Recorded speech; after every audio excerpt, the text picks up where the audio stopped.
Hey guys, I hope that you guys are doing amazing wherever you are in the world. My name is Shikha, and as always, I am doing random videos on INFJ stuff and on other stuff as well. I hope you guys enjoy them, and hopefully you guys are gonna learn from them specifically.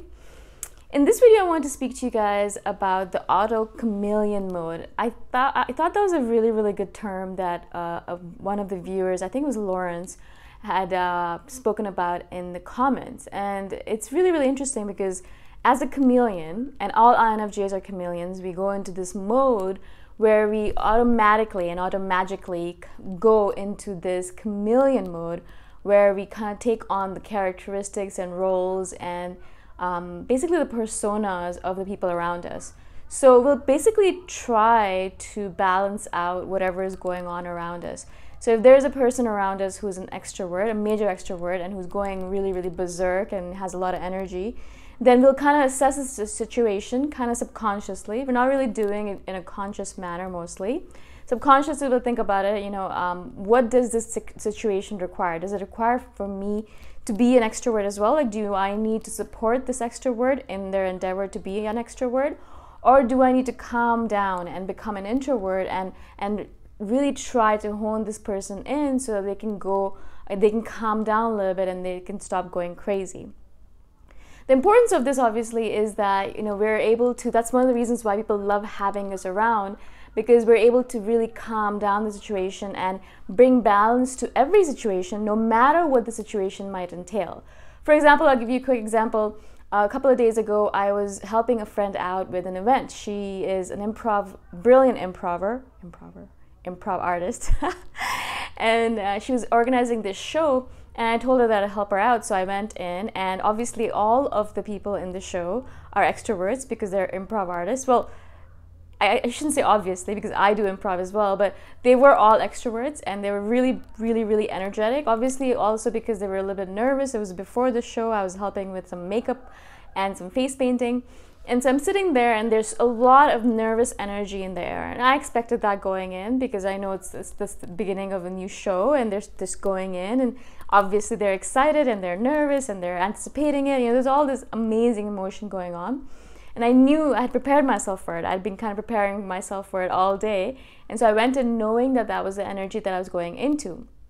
As an INFJ though, I was also thinking about how to balance out the energy. What should I do? What kind of persona or personality type should I bring into the situation so that everyone else around me calms down or is able to go into the show with a better mood, and so obviously I took on the role of the relaxer. I was very relaxed. I was really calm. I was doing a lot of deep breathing before going in and during the whole thing. I was being very calm, and I'm doing the face painting as well. I was calming down the individual that was in front of me.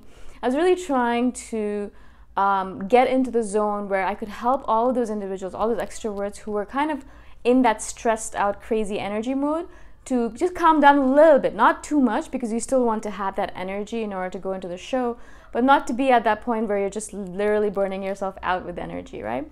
And so that was what I did in that situation. And this was basically mostly subconsciously, because I didn't really think about it consciously. I didn't think, okay, so I'm going to go in here and I'm going to be calm about it. I'm going to do this so that this extroverted person can be this way and this person can be that way. We don't actually think about all of this stuff before we go into any situation. We don't think about how consciously we're going to do this stuff. It just happens very automatically for us. That's the reason chameleon mode is very automatic. The problem with that, as I've said before, it's a blessing and a curse. I love the fact that we have this mode that we can go into, because it kind of helps calm the people around us. Also, it helps us assimilate with the people around us. So if we're going into a new situation, and I'd never met any of these people before except for one person who was organizing the show, and I was helping her out, but I hadn't met any of the other people before, and so it was a completely new situation with a lot of strangers, a lot of strange extroverts, who were really touchy-feely and who were really energetic and really wanted me to tell them all these things about myself. Where are you from? What do you do? Blah, blah, blah. And I'm thinking to myself, oh my God, right? But I know that because of that, I knew that I was going into the situation. I was able to assimilate better because I knew what kind of role to play. Not only subconsciously, but consciously as well. When you're going into a new situation with a lot of strangers, especially a lot of strange extroverts, then you have a certain kind of mode that you're going to go into. I'm not going to be very quiet and I'm not going to be very serene if I'm surrounded by a bunch of extroverts. I have to kind of pump myself up a little bit and start playing the role of the introverted extrovert, right? So I was not really just my normal introverted self. I was pretty much on cusp of being an extrovert. Again, as I said, it's a blessing and a curse. The blessing obviously is we can assimilate ourselves and kind of play along with people around us. And so most people believe us to be like them, right? Because we pretend to be like them when we're around them. So if we're around an extrovert, they're going to be like, oh, she's an extrovert. If we're around an introvert, they're going to be like, oh, she's a major introvert.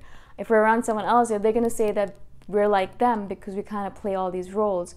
Now, I'm not going to talk about the other side of the situation of how it kind of seems a little bit manipulative, or perhaps we're not really being true to ourselves. That's a different story completely altogether.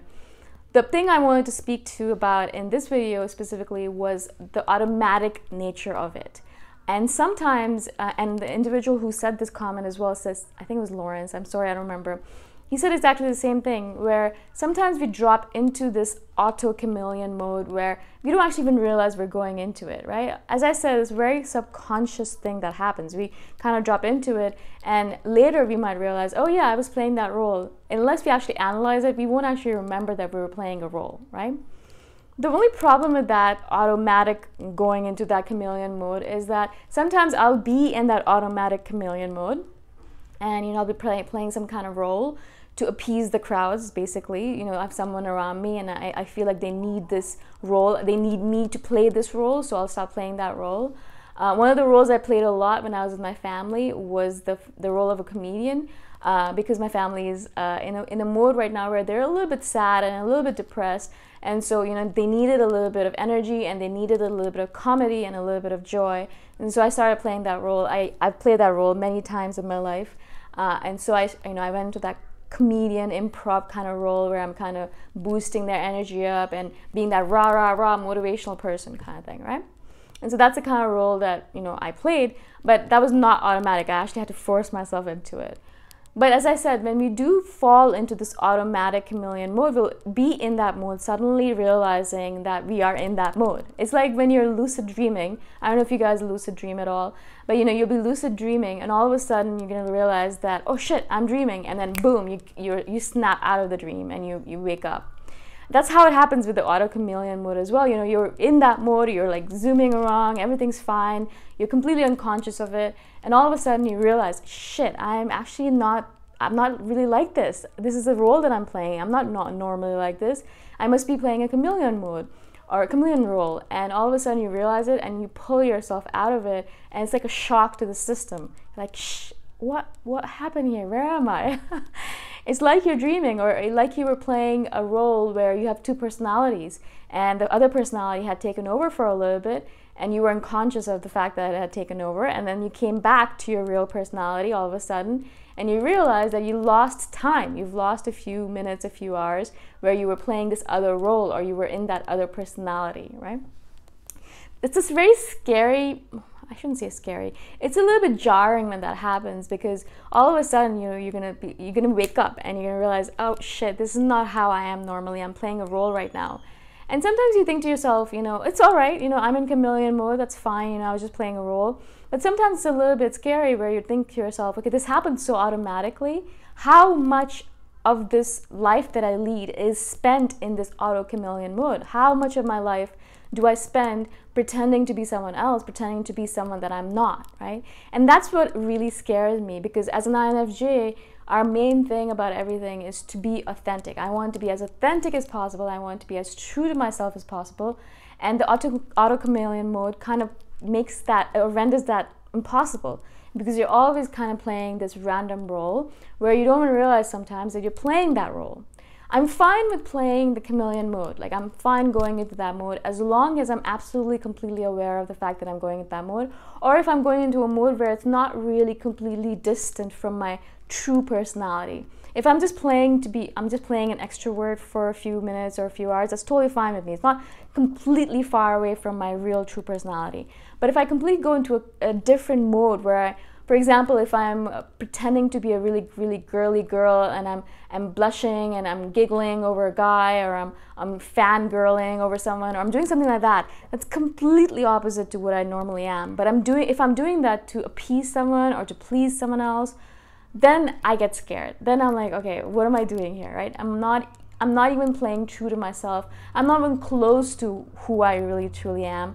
Why am I doing this for someone else? Why am I playing this role for someone else? Why am I pretending to be something that I don't really have to pretend to be that person? Really, I'm just doing it because perhaps I don't know, I'm trying to please someone, or I'm trying to make someone happy or make someone like me. And that is the worst reason to do that, to play that role, right? So I hope this makes sense. That's the reason I don't like the auto chameleon mode. And I know I've been in it before. And like lucid dreaming, I always try to pull myself back out, pull myself back out, pull myself back out over and over again, because it kind of gives me practice to pull myself out of that mode and to really try as much as possible to be as true to my natural nature, true to my nature as much as possible, so that I'm not playing a role. I'm not playing a random, role that doesn't actually even suit me, and that's not really truly me. I don't want to play roles anymore. I just want to be me, and if someone doesn't like me for that, then they can just F off, kind of thing, right? I hope that makes sense. Again, if you guys have any questions at all, please message me anytime. All my contact information is in the description below. And if you guys have any comments, please comment below. I read all comments, and so I look forward to hearing from you guys. Again, thank you so much, and I shall see you guys next time around. Bye for now.